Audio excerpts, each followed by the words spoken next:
Hi there, I hope you're well. My name is Maldin, and this is my first video on Splinterlands. I hope you find it somewhat entertaining, but we'll see. So, what the video is about me coming to a conclusion that the new Earth rare summoner will be Magic +1. Disclaimer, there are good chance that it's something else. It might be affliction, cripple, some other destructive powers or abilities that monsters and summoners in this game might have. But let's look at the clip that made me thought that it will be Magic +1, and you can make your own judgment based on that. So let's see. Here is this is the summoner for the Earth side, and unlike the last two were defenders. When the Chaos Legion arrived, those two characters came to defend the lands. The next two characters are not so friendly. They are part of the invasion force, and what do you know it? The summoner is part of that invasion force, and her name is Obsidian. So Obsidian is part of the a group attacking Splinterlands instead of the ones defending it. So already that indicates to me that her power is plus something. Well, it's aggressive, it's offensive. So it's not going to be -1 magic, which would be defensive, so that the defenders would do less damage to your team. No, it's going to be something offensive. And what's curious about Obsidian is she kind of takes earth magic and twists Takes earth magic, so she definitely has something to do with magic. it to where originally most of the earth factions in the Splinterlands used earth magic to grow things. They use things to they take the earth, the soil, the dirt, and they grew trees and they grew plants and they healed and they did nice things with it. Obsidian, when she came to her story, her backstory involves more. Hey, let's just rip the earth up out of the ground and throw it at people. Let's kill people. What's the most effective way to kill the most amount of people? So Obsidian's not as nice, and so there you go. So and then that leads to a legendary. So that's the clip, and basically everything they said there is that it's going to be destructive. It's going to be something offensive, which makes me think, well, that it's Magic +1.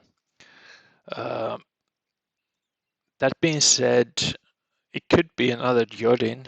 It could be Blast, like maximum damage, how to kill as many people as possible. So it could be simply just Blast without that +1 heal, +1 HP and +1 speed. But yeah, could be Blast, but I'm still putting my money on Magic +1. Let's go away from that and talk about if my assumption is right and it's going to be Magic +1. What does it mean? So Aldrich is going away from water to wild, and it's very likely that one of the splinters get that Magic +1 back. And which element would be most likely to get it? In my eyes, that's Earth. And Splinterlands team has said in the past that they try to avoid buffing or nerfing cards that are overpowered, but they try to address those balancing issues with the next edition.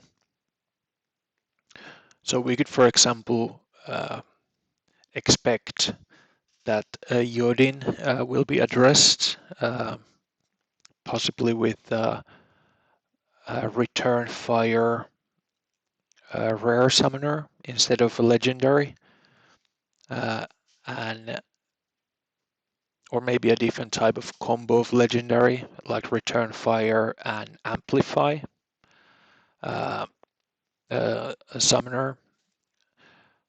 Return fire otherwise would also be logical, like even if there was no Yodin, simply because we already have thorns for melee damage, and we have magic reflect, so Myler and Oyster.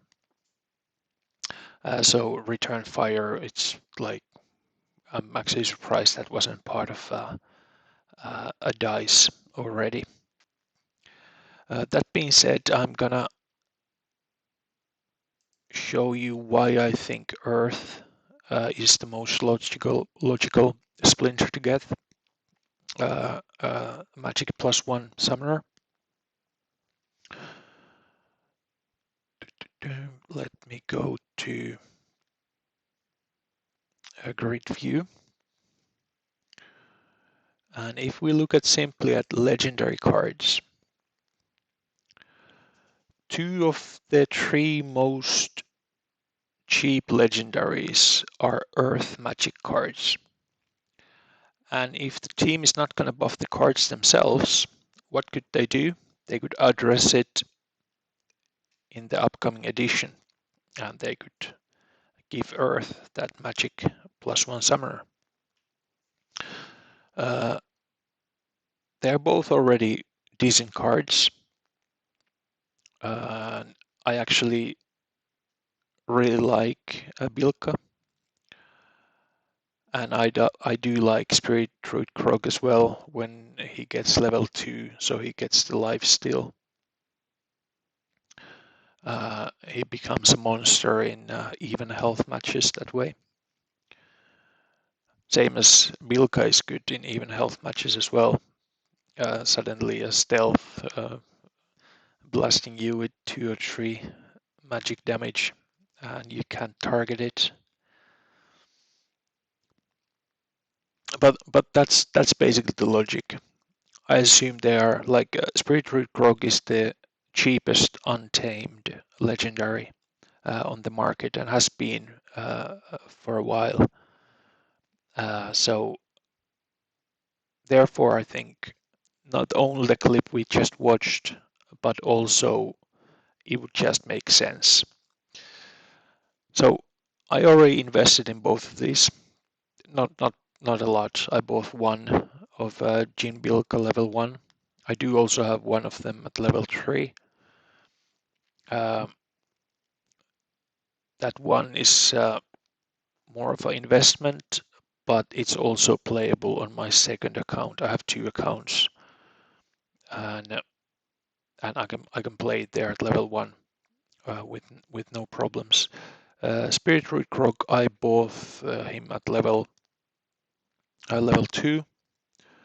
I bought in 2 parts. One of them had 2 cards in it. That was $85, and then my bits weren't going through, so I bought the other one from the market for the cheapest price there, which at the time was $53.99.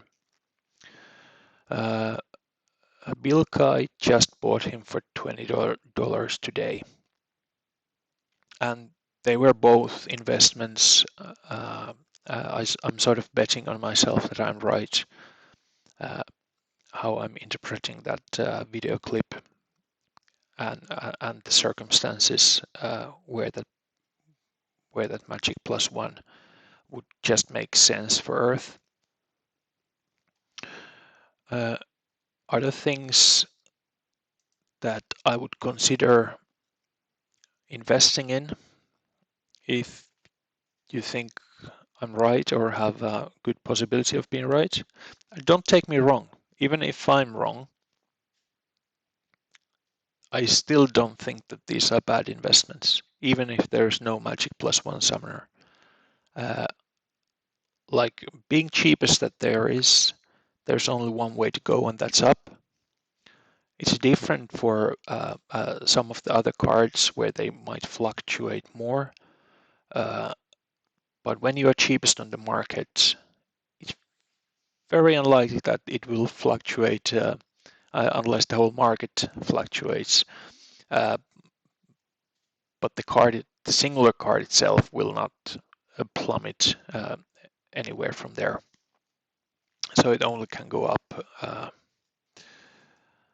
unless the whole market goes down. So other cards I would definitely consider investing in. Maybe not looking at legendaries only would make it smarter. So Wood Nymph is a great card, especially at lower levels, which also reflects in its single card price, because it's already so usable at level 1, having already the tank heal and the magic 1 attack. That's $12. If you can buy a bit of a bigger version of her, the price is, what's that, 8 times? 8 times less. So buying a bigger one, yeah, it's a little bit questionable simply because there is a better version of her, you could say, because Mare gets her tank heal at level 5. So she's expensive. I don't have her. I would love to have her because it would save you 2 mana to get basically the same card at that point. But I still think Wood Nymph is a great card, regardless if there's a better one in the same family. And if you're playing anywhere but gold and up, then Wood Nymph is the way to go. So if you're playing in silver, it's still Wood Nymph the way to go. I'm going to talk about this guy just in a second, because I think for this one I want to show some comparison. But before we go there, I want to talk about Failed Summoner. And again, regardless if Earth gets a magic +1 or not, Failed Summoner is just a brilliant card. It reminds me a lot of a kelp, which you might quite commonly see as the tank for those water magic decks. He's also 2 mana, has 5 health. He's fairly expensive as level 1, I believe. I think he might be around $10.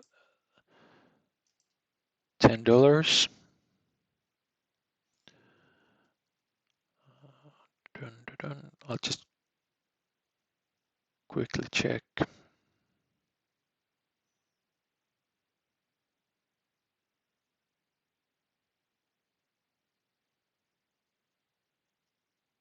Not sure why I'm not seeing it. I would like to let it go, but I can't because that's the way I am. Let's take away the Earth, so we get a smaller selection of cards, and then let's try again. There you go. So it is $12 now. Failed Summoner at the same time. Failed Summoner is common, of course, but at the same time, Failed Summoner is much easier to level up, much cheaper to level up, and scales brilliantly and has Magic Reflect. So regardless if Earth gets that Summoner or not, I think Failed Summoner will still serve anyone well and will go up in price. I can see it not going up in price. But if Earth does get the Magic Summoner, Magic +1, then he will be a perfect tank for that team. So big HP Magic Reflect tank for 2 mana, and then you can just slam all your magic attack monsters behind it. All of them doing 1 extra magic. It's very similar to the current Cancer deck that Water has, of course without Oceanus. But there are other void monsters for Earth. Mustang mainly comes to mind. So Failed Summoner definitely a good investment regardless. Centaur Mage is a great card. Already does 2 magic damage on, I believe, level 3.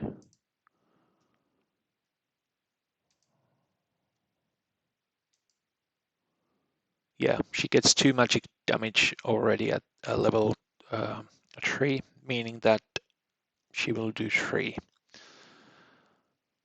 Also has Return Fire at the lower levels, which is nice if you play her at 2nd position, because she's fairly tanky and most of the snipe units are ranged attackers. I believe there is 1 magic snipe unit on death, but I can't think of any others.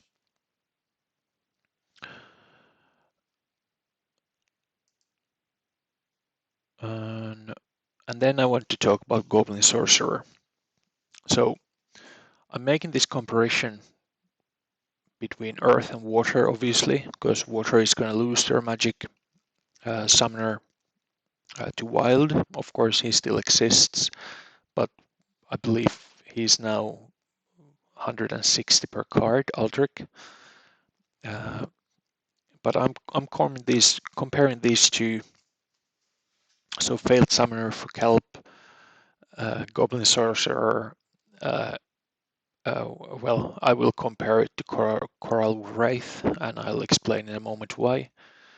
Wood Nymph is fairly similar to that crab that heals, and Mare is fairly similar to the Albatross, who's also getting a heal on the higher levels. So the blueprint is sort of there. Mushrooms here, by the way, great investment, but very expensive if you buy just a single one. Has the silence, so big difference maker versus Magic decks. He's the card to win current Water Magic deck, in my opinion, combined with the Failed Summoner and a Healer. And Unicorn Mustang with that Void. Anyway, I'm drifting. I'm wasting time. So Goblin Sorcerer. Let's jump to Splinter cards, and let's compare it to Coral Wraith. So Coral Wraith, who's $60 per card, also has a sneak, also has 2 health, 2 magic damage, 2 speed for 1 card, but $60.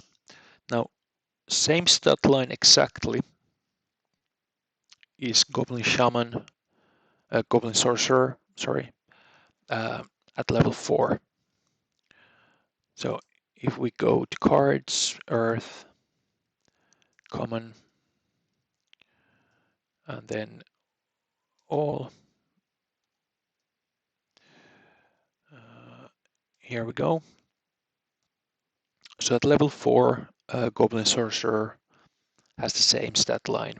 So 2 speed, 2 magic attack, 2 health, and sneak. Difference between the cards, of course, is that for this stat line, you need 12 of them. And one single card now is 3.8.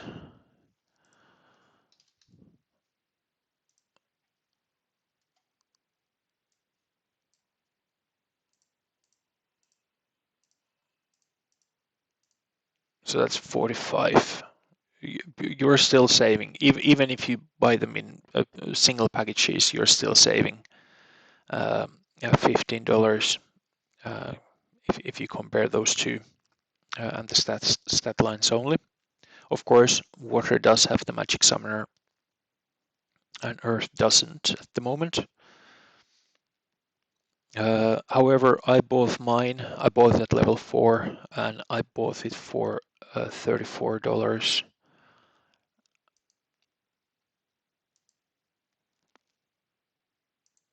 I would like to say, yeah, here. Well, that's not gonna help as much. Okay, so $34 for level 4, so it's almost half the price of the Coral Wraith. And if Earth will be getting a Magic +1 Summoner, I can't see you getting level 4 Goblin Sorcerers under $60 anymore. Not a chance. Just a final comparison between those two. Goblin Sorcerer at level 4 is 100 and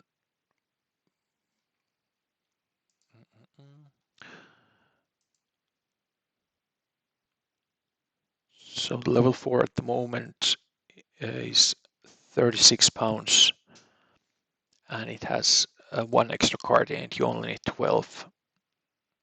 But if you were to buy this, you get it more or less half price. And the Coral Wraith, being epic, untamed monster, has 200 collection power, and this one has 195, so very comparable. I wouldn't worry about that 5 collection power too much, unless it's just at the limit. But then you can go buy one of those common reward cards for 20 cents. I think that pretty much covers it for this video. I don't want to drag it any longer. So my strategy at the moment is buy Earth Magic cards, try to find good deals. I wouldn't go necessarily for the singular ones. Of course you can, and those might be really toxic at lower levels, even if you have them at level 1, like all of them. But if you can, I would take advantage of the fact that you can buy a bigger one for 1/8 of the BCX price. Yeah, let me know in the comments what you guys thought. My name is Maldin. I'm not sure if I introduced myself in the start of the video. I hope I did. And this is the end of my first Splinterlands video. Hopefully not last, and hopefully I don't have to do this recording again, because I'm gonna look through it after and see how the audio is.